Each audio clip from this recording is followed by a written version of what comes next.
रोते हुए उसके हाथ पकड़कर माफी मांगती है। वह कहती है, कामयार, मुझसे बहुत बड़ी गलती हो गई, मुझे माफ कर दो। लेकिन कामयार का दिल अब पत्थर हो चुका होता है। गुस्से में वह अपना हाथ छुड़ा देता है और जोर से चिल्लाता है, मैं तुमसे नफरत करता हूं, मेरी नजरों से दूर हो जाओ। आयरा का दिल पूरी तरह टूट जाता है।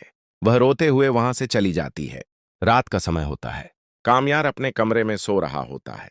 तभी खावर अपना बदला लेने के लिए चुपके से कमरे में घुसता है। वह अपनी जेब से तेजधार चाकू निकालता है और कामयार पर वार करने लगता है। कामयार की आंखें खुल जाती हैं।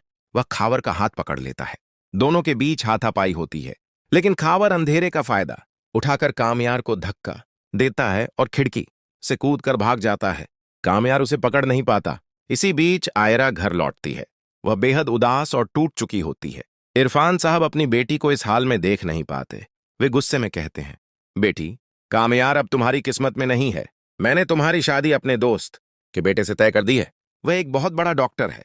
आयरा अपने अब्बू की इज्जत बनाए रखने के लिए बेमन से हाँ कर देती है। शादी की तैयारियां शुरू हो जाती हैं। निकाह वाले दिन आयरा ब्यूटी पार्लर जाती है। जैसे ही वह पार्लर से बाहर निकलती है, खबर अपनी गाड़ी लेकर वहां पहुंच जाता है। वह उसे जबरदस्ती अपनी गाड़ी में खींच लेता है और किडनैप कर ले जाता है। आयरा घर देर से लौटती है। इरफान साहब बहुत परेशान होते हैं और गुस्से में कामयार के घर पहुंचकर पूछते हैं, कहाँ है मेरी बेटी? तुमने उसे गायब किया है ताकि शादी ना हो सके। कामयार हैरान होकर कहता है, अंकल यकीन मानिए, मुझे नहीं पता आयरा कहाँ है। लेकिन कामयार समझ जाता है कि यह सब खावर का काम है। वो अपने खास दोस्तों और पुलिस के साथ खावर की लोकेशन ट्रेस करता है। लोकेशन शहर के बाहर एक पुराने गोदाम में मिलती है। कामयार पुलिस के साथ गोदाम पहुंचता है। अंदर खावर आयरा के साथ जबरदस्ती निकाह कराने की कोशिश कर रहा होता है। कामयार दरवाजा तोड़कर अंदर घुसता है और खावर पर टूट पड़ता है। वह उसे इतनी जोर से मारता है कि खावर घायल हो जाता है।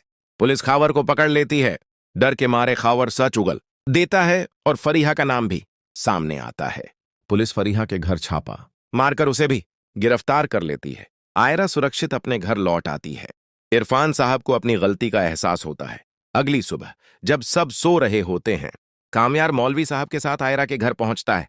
इरफान साहब दरवाजा खोलते हैं और देखते हैं कि कामयार दूल्हा बनकर आया है। कामयार कहता है, अंकल, मैं आयरा को किसी और का नहीं होने दे सका।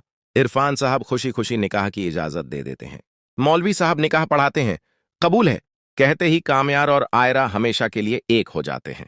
कामयार आयरा को अपने घर ले जाता है। जश्न का माहौल होता है। अपने कमरे में जाते ही कामयार अपनी जेब से एक डिब्बी निकालता है। आयरा उसमें से बेहद कीमती डायमंड की अंगूठी निकालती है। कामयार उसे पहनाता है और कहता है, यह तुम्हारी मोहब्बत का इनाम है।